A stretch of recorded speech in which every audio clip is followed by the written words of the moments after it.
हाँ भाई, आज इस वीडियो के खत्म होने तक वो इंसान जो आज तुम्हें इग्नोर करके अपने घमंड के 7वें आसमान पर बैठा है ना, वो अपनी उसी स्क्रीन को पागलों की तरह रिफ्रेश कर रहा होगा, सिर्फ तुम्हारा एक मैसेज देखने के लिए। आज तुम्हें एक ऐसी दिमागी कला सिखाने आया हूं जिससे खेल का पूरा पासा ही पलट जाएगा।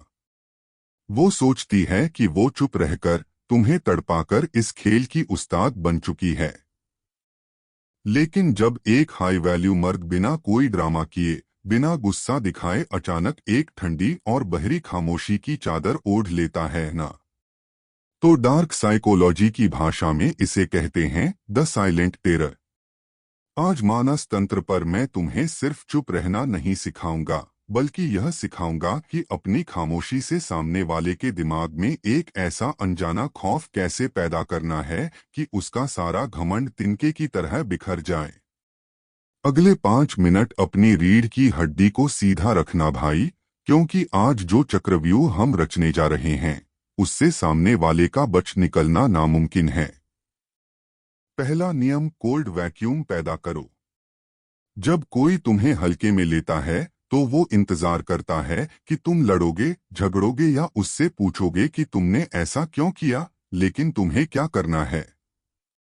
तुम्हें कुछ नहीं करना है। तुम्हें बस अपनी अटेंशन का नल पूरी तरह से बंद कर देना है। कोई स्टेटस नहीं, कोई उदास शायरी नहीं, कोई बदला लेने की बचकानी कोशिश नहीं। जब तुम बिना किसी वजह के अचानक पूरी तरह न्यूट्रल हो जाते हो तो सामने वाले के दिमाग में एक खालीपन बनता है। उसे लगता था कि वो तुम्हें कंट्रोल कर रही है, लेकिन तुम्हारी इस सूखी खामोशी को देखकर उसका खुद का कॉन्फिडेंस डगमगाने लगता है। लेकिन रुक भाई, खेल यहाँ खत्म नहीं होता। अगर तुम्हें लग रहा है कि सिर्फ चुप रहने से वो तुम्हारी वैल्यू समझ जाएगी, तो तुम बहुत बड़ी भूल कर रहे हो, क्योंकि तुम्हारी इस खामोशी को देखकर अब वो एक ऐसा खतरनाक दिमागी जाल बिछाने वाली है जिसे अगर तुम नहीं समझे तो तुम अपनी सेल्फ रिस्पेक्ट हमेशा के लिए खो दोगे। सुनो वो चाल क्या है। दूसरा कड़ा नियम, द मिरर रिस्पॉन्स। जब वो देखेगी कि तुम शांत हो गए हो तो वो तुम्हें उकसाने की कोशिश करेगी। वो जानबूझकर किसी और के साथ स्टोरी लगाएगी या तुम्हें नीचा दिखाने के लिए कोई ऐसी हरकत करेगी जिससे तुम्हें गुस्सा आए। चालाक लोग यही करते हैं भाई, वो तुम्हारी खामोशी को तोड़ने के लिए तुम्हें उकसाते हैं, लेकिन तुम्हें एक फौलादी आईना यानी मिरर बन जाना है।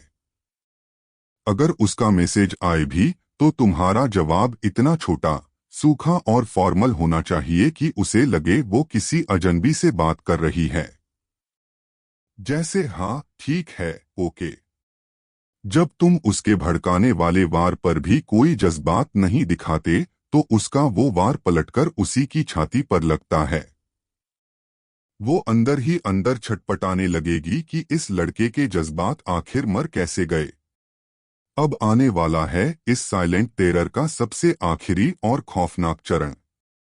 लेकिन याद रखना भाई, ये तीसरा नियम सिर्फ एक फौलादी दिल वाला मर्द ही निभा सकता है।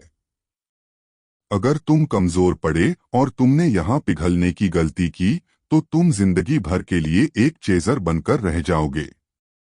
बहुत ठंडे दिमाग से सुनना।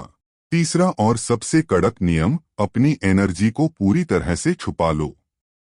भाई, ये खामोशी कोई नाटक नहीं होनी चाहिए। अगर तुम बाहर से शांत हो और अंदर ही अंदर उसकी प्रोफाइल चेक कर रहे हो तो तुम एक कमजोर मर्द हो। तुम्हें अपनी इस पूरी तड़प और गुस्से को समेटकर सीधे जिम के डंबल्स पर और अपने करियर के गोल्स पर झोंक देना है। सोशल मीडिया से पूरी तरह गायब हो जाओ। अपनी लाइफ को इतना गुप्त बना लो कि किसी को पता न चले कि तुम जिंदा भी हो या नहीं। जब तुम 2 महीने बाद एक कड़क मस्कुलर बॉडी, शांत चेहरा और अपनी लाइफ में एक बेहद कामयाब मर्द बनकर सामने आओगे ना भाई, तो दुनिया तुम्हारा ये बदला हुआ ऑरा देखकर कांप उठेगी। तब तक तुम इतने ऊंचे मुकाम पर पहुंच चुके होगे कि तुम्हें फर्क पड़ना ही बंद हो चुका होगा। तो भाई बात का सीधा सा निचोड़ यही है, ब्लॉक करना बच्चों का काम है। एक हाई वैल्यू मर्द अपनी खामोशी से टेरर पैदा करता है। शांत रहो, अपनी प्राइवेसी को ढाल बनाओ और अपने काम से तबाही मचाओ। हमेशा की तरह एक ही बात कहूंगा भाई, इज्जत कमाओ, मांगनी मत पड़े। कमेंट बॉक्स में आज हर एक भाई लिखेगा खामोशी का खौफ। अपने इस भाई के चैनल मानस तंत्र को अभी के अभी सब्सक्राइब कर लो। मिलते हैं अगली वीडियो में, तब तक के लिए जय हिंद, टेक केयर।